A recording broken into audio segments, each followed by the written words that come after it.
Spotify, iHeart, Apple Podcast, Spreaker, Google. Thank you. Hopefully everybody had a nice week, and welcome. I'm happy that all of y'all are giving me the support on this journey, and you're doing great. Thank you for another week, and welcome. I really do appreciate a recap on my 7th episode. I had to release my 2 nannies without a plan B. I know most of you have been following my story, and you remember, as I told you, I was torn, really torn, because I did not have a plan B. I was stressed out, but calm in a way, because I had to assure my daughter and my son that all will be well. I just nodded and told them, don't worry. But my daughter, the funny thing, she assured me. She was the one assuring me. This is really great, because she was the one assuring me that, Mommy, all will be well. All will be well, Mom. I know what to do. I know how to take care of my brother. And I felt stronger. She was strong. And that was a very good sign to me. We're going to get through this. I was very happy that all was going well. So morning came, and my friend came to my place very early, around 5 a.m. because I had to release my nannies, if you guys remember. I requested him to pass by before he went to work, because he used to go to work very early, because I wanted him to drop off my nannies to take their buses downtown to get the buses that they were supposed to travel to the village. Because at the end of the day, I really had that empathy for them, because they're going back to the village, no jobs, with the children, both of them. I felt for their mom, So, but I still had to let them go. By the time they were leaving, my kids were asleep, and off they went, my 2 nannies. I was sad. I really was. But I had to let them go. I felt sad, because I knew the situation back home. I knew it, but now I had toughened up also. They were wronging me, and I had to take action. I had to. This was my house. They had to respect my home. And it came to a point, I said enough was enough. I know a lot of my friends know me. I'm not that kind of person. I just have a lot of empathy. Empathy. I have it. I guess I got it from my dad.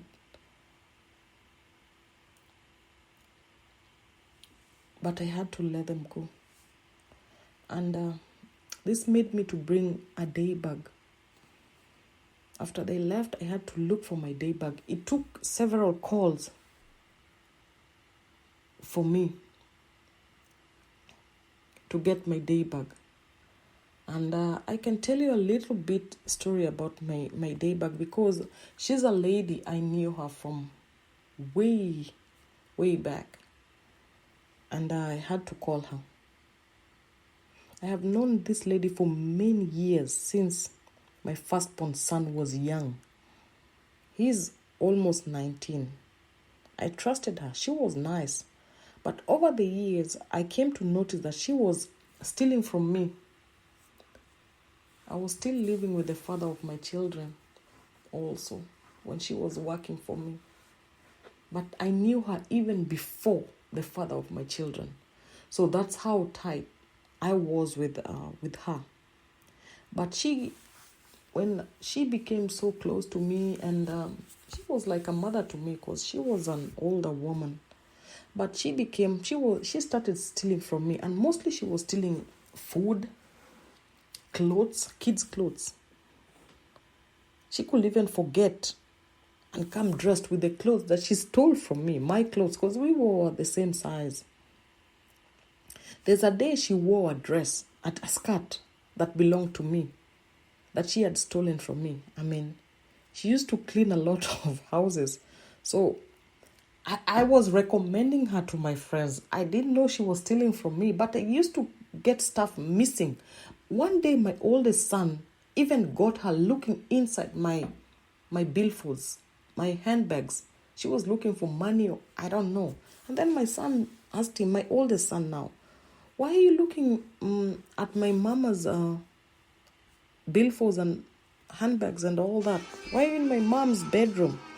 She had no answer, I gave her work, even my next door neighbor, and she stole from her. She complained that stuff are missing in her house, but I had no answer for her, because by then I was working. I used to live in my house, and then she used to work, because I used to live in that flat like an apartment. It had like almost 13 houses, so I gave her like almost 6 houses to work in, because those were my buddies, but she used to steal from them. I came to realize way later. But her job was very good, very, very good. I know my friends who are listening, some of them who are listening, they experienced her. She worked for them. And they had stories also, the way she stole from them. But I came and I forgave her when I gave birth to my daughter, because I chased her.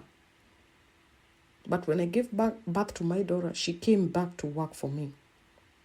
But at that time also, she was pregnant. That's the reason also, the main reason I gave her the job, because she needed it. She used to live in a slum. And her husband was a drunkard. And we were just connected, and I just forgave her. And funny thing, I can tell you about this lady friend of mine. She used to carry a razor blade in her jacket, because she was pregnant. All her children, she never gave birth to a hospital. She had 6 children, and she gave birth on herself, on her own.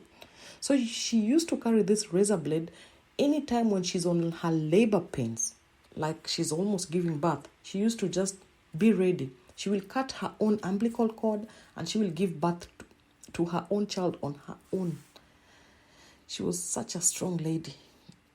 She was just, it was just amazing. She did it herself. She gave birth on her own, and she used to cut that umbilical cord on her own, and she will carry that child on her own.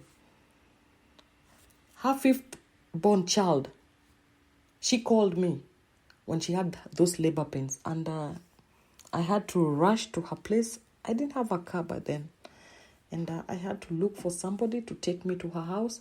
By the time I reached there was blood on the floor, and she had already given birth to a baby girl, and I named that girl Mary. And to date, she's very close to me, and we still talk. Yes, I talk with Mary all the time. I saw her when she was young. Her mom, she was on the floor with nothing. I had to remove my jacket, and her mama had already cut that cord alone, and that's when we looked for a neighbor, and we got a car, and we took the mom to the hospital.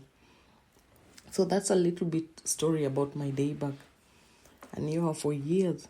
Only she was just a small time thief, She had disappointed me and my friends on several occasions.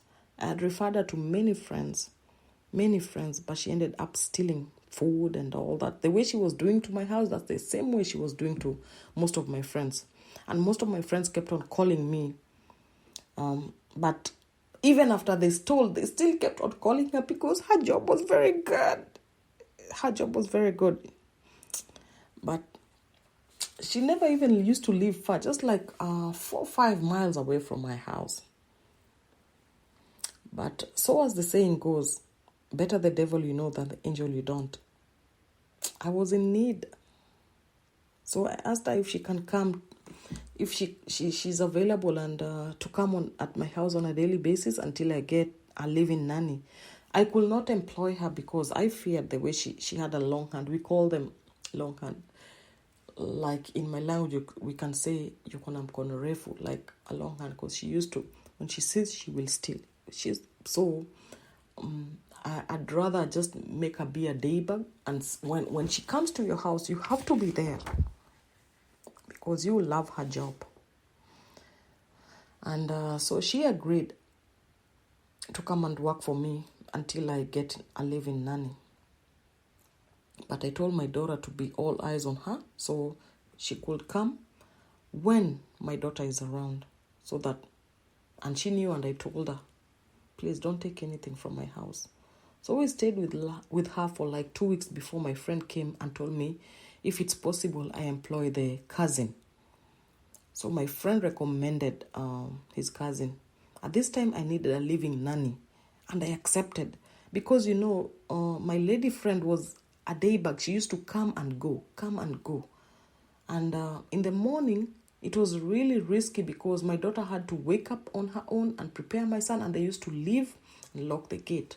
So I preferred a living nanny rather than my kids being alone the whole night, because she used to just work, make food, and then my day bag used to leave after my children are asleep when my kids go to bed. But I was on video with them all through. So when my friend approached me and told me that he's gotten a living nanny that is his cousin, I accepted because this was his cousin. So that was easy for me. So I just accepted. So I was introduced to my living nanny. She was from a different religion. My kids were from a different religion, but I didn't mind as long as somebody's good. You just check the actions, however she is. I didn't mind about the religion. So I was okay. She was very good at first. I mean, she was good. She was a good cook. She was clean. She used to clean houses. She used to clean. She was very good at, she was very good. So I was happy. My daughter also was healthy. My son was healthy. My son added weight. Everything was going well. Months passed. When children were back to school, and we were all happy, She single-handedly cooked for my son. Had a birthday party, and it was a very big birthday party. And I told her, do you need any help? Because I can hire staff. But she said, no, I will do it. She single-handedly handled a very, very big birthday party for my children. And a friend of a friend baked a cake for my son, and all was well. My kids were happy. But this came to a standstill one day, My new nanny started picking on my son. I don't understand. Maybe it was my children. Maybe it was them. To date, I still don't understand why she changed, because my kids were happy. My kids loved her. But all of a sudden, she changed and she started picking on one child after the other. So let me tell you a scenario. When she's mad at my son, she was not talking to my son, but she was talking to my daughter. And then she was encouraging my daughter to gang up on my son. So she wanted my daughter to not talk to the brother. But my daughter could not. And when she's mad at my daughter, she wanted to gang up with my son, and my son not to talk to the sister. But it wasn't happening because they could not do it. So she was not happy about it. She was really not happy about my kids not talking to each other when she wanted, because she tried to control these kids, but the kids really found it very, very hard not to talk to each other. So I never understood why she used to do that. So one day, I just called, the way you can just call. My new nanny started picking. The way she started picking, I just said, maybe it's age. And I tried to talk to my nanny, and I told my nanny, maybe it's age, he's stubborn. But no, it became more and more. And one thing, when you pick on my son, this could really affect my daughter, because my daughter really, really loves the brother. And my son is not the kind of person just to just let you just pick on him without being defensive, So the sister was like, my daughter used to call me like, Mom, I don't know why at the time, but my son was so inquisitive. He kept telling me, Mom, Nanny goes with her phone, Now, my nanny never liked the way my son was so inquisitive, He's young. He will question. My daughter had already been shut off with this nanny now because she did not know what to do. My daughter supported the brother, but she was reserved. And then my daughter could not even tell me, but my son could tell me what was happening now. So there's a day my son told me, Mommy, Nanny is going with her phone on video in the shower. You know that even you on video in the shower. I brushed that off. I did not think much of it, because my son is so curious. He could say anything. Nanny is saying this and this, Nanny's, and I didn't want him to be on that nosy child, But how will you control such? And you're very, very far. So I can say my son was nosy, and I can say my son also was so inquisitive.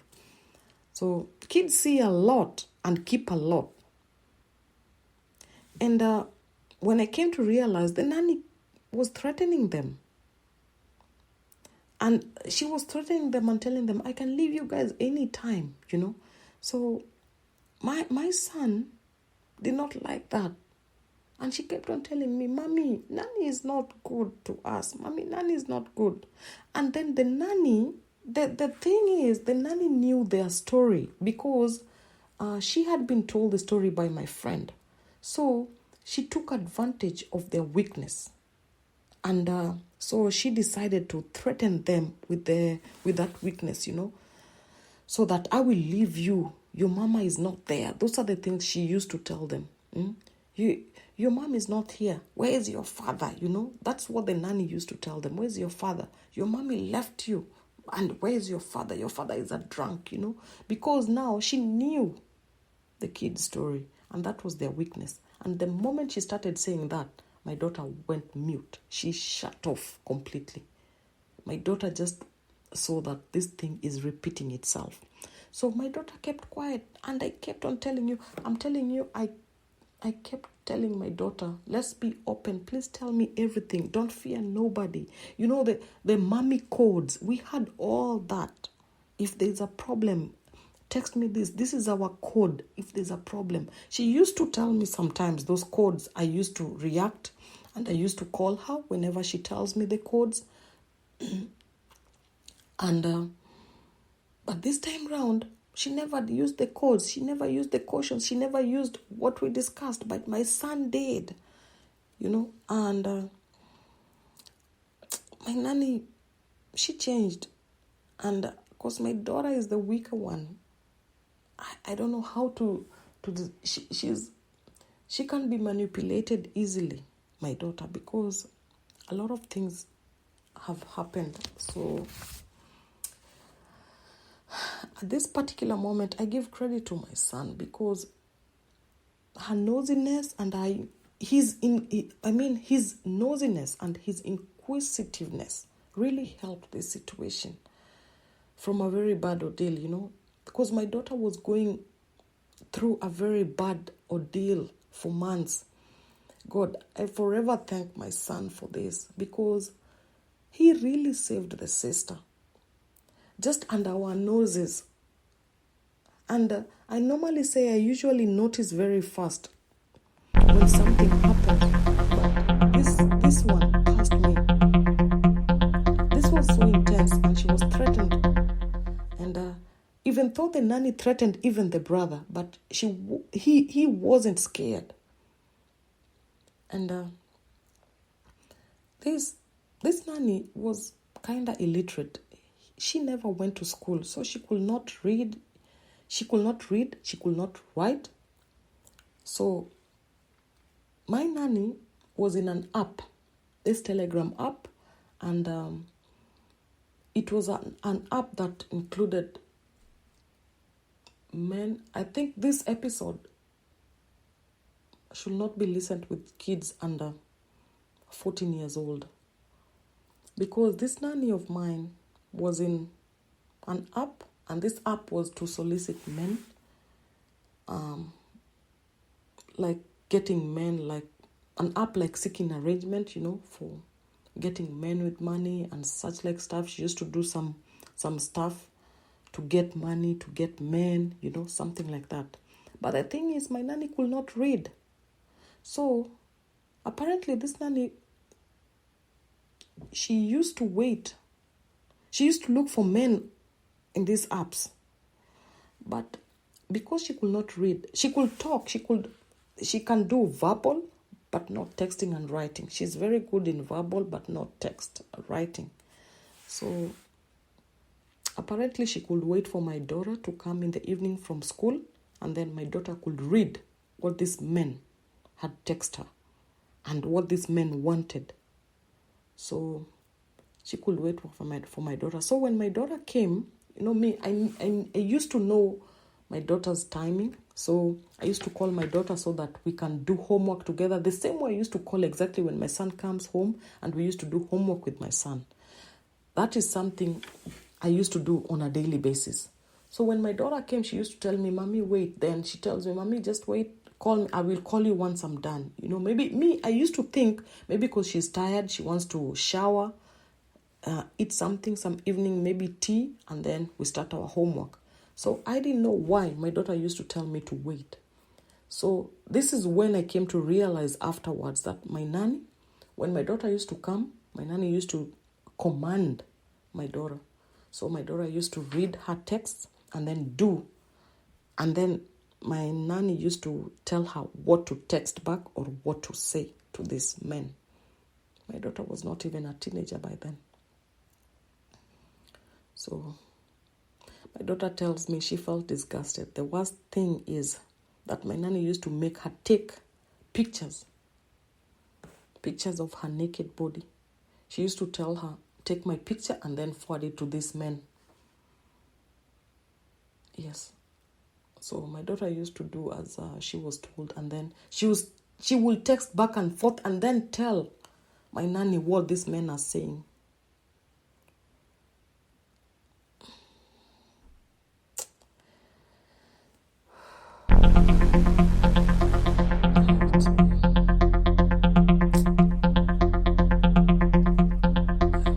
So this is when my son comes in. I'm telling you, my son saved my daughter. My son saved the sister. So my son used to, because my nanny did not like my son. So my son was outside when my daughter was being taken to the bedroom to do all this, what my nanny wanted. So my son, let me tell you, in this situation, I will say that nosiness saved the situation. My son used to go outside the bedroom door and lie down and listen to what was happening. And then my son comes and calls me and tells me, Nanny is telling my daughter, the sister, bad stuff. Mommy, it is bad words. My son used to say, Mommy, those are bad words that Nanny is saying. So I never, so this particular day, my son just told me, Mommy, call now. He came back and used his phone and told me, Mommy, call now.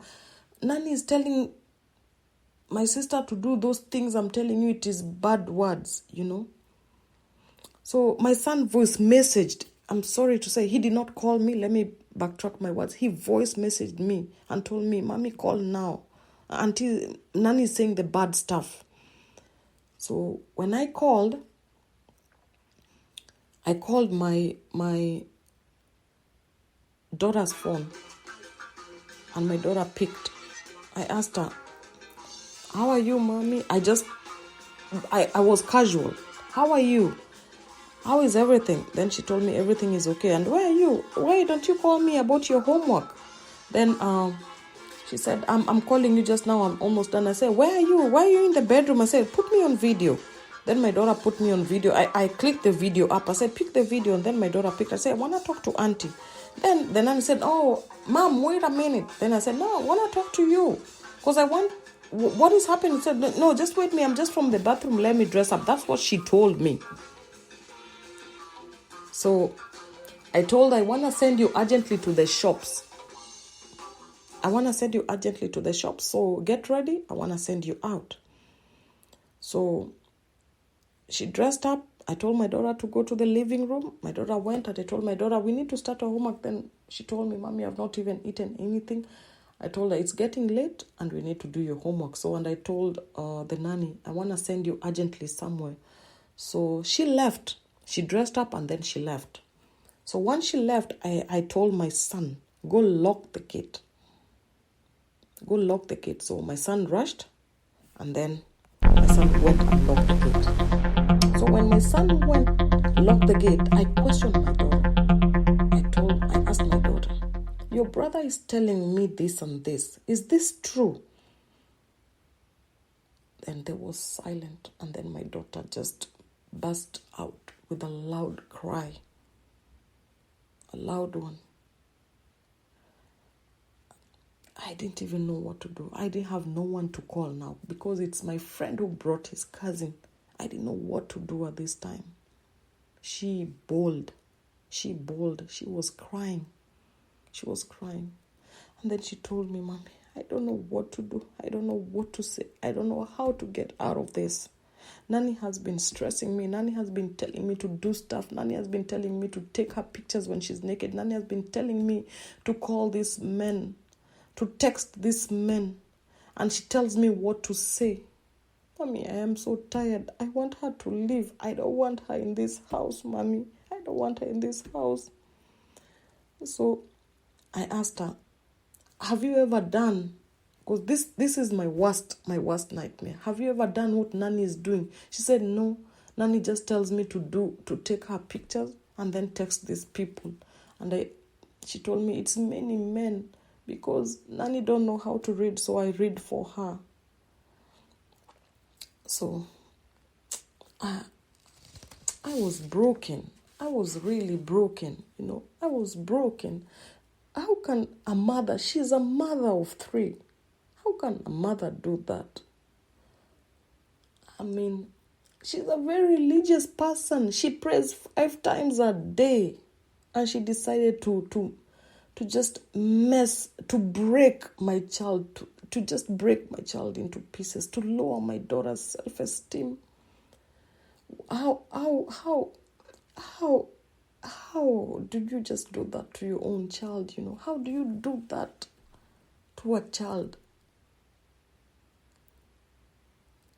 This made me, as for me, I forgive, but I also learn a lesson. I won't hate, but I will never get close enough to somebody who hurt me and my children. The only thing I can't do, I can't let my forgiveness become my foolishness. Over the years, I have learned so far is I will not let anyone make me be cruel, no matter how badly you talk ill of me or push me to the end. It's never worth losing myself. I felt defeated. This was it. She defeated me. She crushed me. But I said, this will not make me crash. I went down on my knees and I told God, is this a test? I prayed with my children that particular day. I did pray. Y'all, if you like the show, please consider leaving a review. This helps my podcast to grow. Then hit the follow button. And if you have questions or anything you want to tell me or advise me, kindly reach out to me on achoch@gmail.com. Thank you for listening, and I appreciate you for tuning in and taking time to listen to my story. Please share, follow wherever you're listening to at any podcast from Apple, iHeart, Spotify, Spreaker, Google, any podcast. Thank you for listening. Coming up next time on Sekei podcast and Apparent Guilty Conscious on episode 9, I confront my nanny head on. Thank you and bye-bye.